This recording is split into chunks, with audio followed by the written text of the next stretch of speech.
Hello दोस्तों, नमस्कार। मैं आपका दोस्त मंगल परमार आपका स्वागत करता हूं मेरे यूट्यूब चैनल मंत्रों की दुनिया में।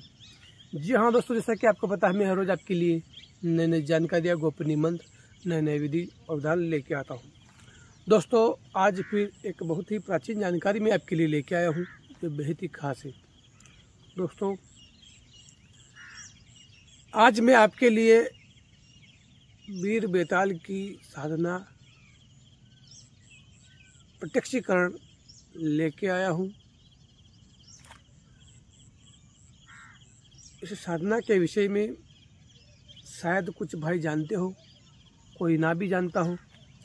दोस्तों, वीर बेताल साधना अगर कोई सिद्ध कर लेता है, व्यक्ति हर प्रकार के तंत्र का वो काट कर सकता है, किसी भी प्रकार की बीमारी का वो नाश कर सकता है। अनेक ऐसे छोटे बड़े कार्य व्यक्ति आसानी से कर सकता है। दोस्तों, वीर बेताल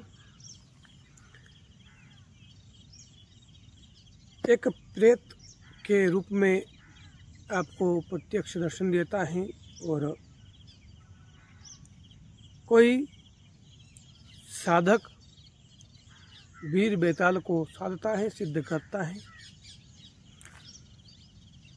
और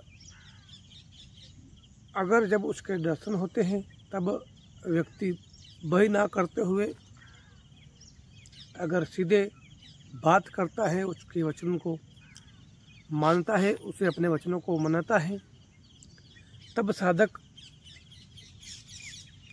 ऊर्जावान और लीडर व्यक्ति के नाम से जाना जाता है।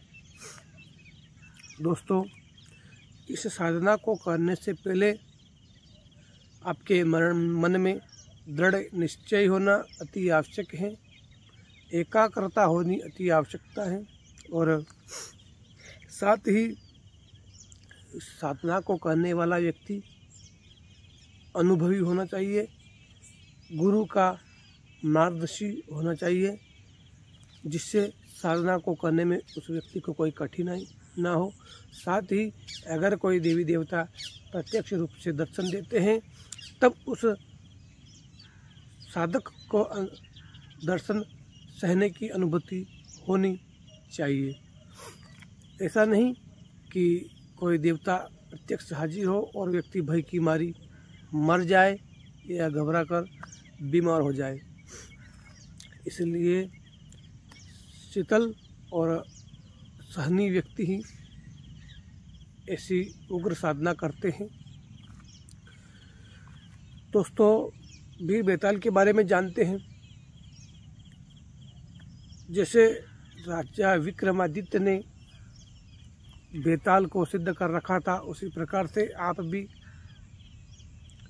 बेताल को सिद्ध करके अपने कहे अनुसार छोटा बड़ा हर एक काम आप आसानी से करवा सकते हैं।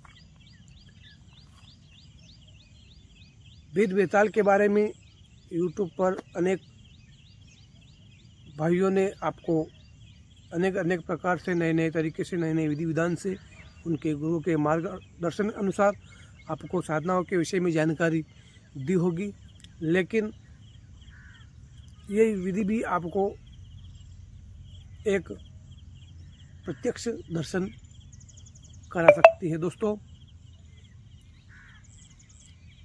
देर नहीं करते हुए पहले हम जानते हैं वीर बेताल की उस गोपनीय मंत्र को, उसके बाद जानेंगे उसकी पूरी विधि को, उसके विधान को।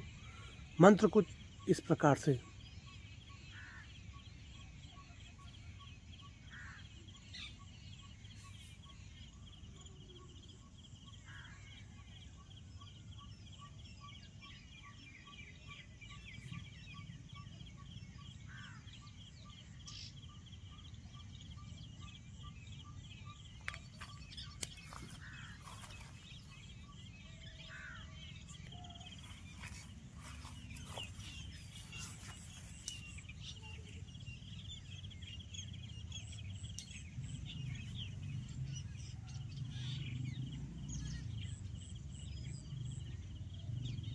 जी हाँ दोस्तों, ये हमारा छोटा सा मंत्र था। इस मंत्र को सबसे पहले अच्छी तरह से याद करने की आवश्यकता है, उसके बाद इसे सिद्ध करने की आवश्यकता है। दोस्तों, पहले जब आपको यह मंत्र याद हो जाए, उसके बाद किसी भी अमावस्या की रात में अर्धरात्रि में इस साधना को किया जा सकता है। करना कुछ नहीं है, जब भी अमावस्या हो उस दिन अर्धरात्रि में एक दिन की साधना होती है और एक ही रात में प्रत्यक्षीकरण आपको मिलता है। लेकिन शर्त होती है कि इस साधना को सही नियम और पूर्ण गुरु की देखरेख में इस साधना को करना पड़ता है, तभी आप इस साधना में सफल होते हैं। दोस्तों, सबसे पहले अमावस्या की रात को एक लकड़ी के बाजोट को आप कहीं से मंगवा लें और उसके ऊपर बिछाने के लिए हमें लाल कपड़े की आवश्यकता होगी। साथ ही हमें काले आसन पर बैठना होगा, उस आसन का भी आप जुगाड़ कर लें। आपको वहाँ पर एक मिट्टी की कटोरी की आवश्यकता होगी, तेल का दीपक आपको लगाना होगा और आपको चावल, जो पके हुए चावल होते हैं, चावल बनाकर आपको वहाँ पर भेंट अर्पित करनी होती है। साथ ही खुशबूदार आपको इत्र वहाँ पर आवश्यकता होगी और पुष्पमाला आप लावे, साथ ही थोड़ी मिठाई आप लेके आए।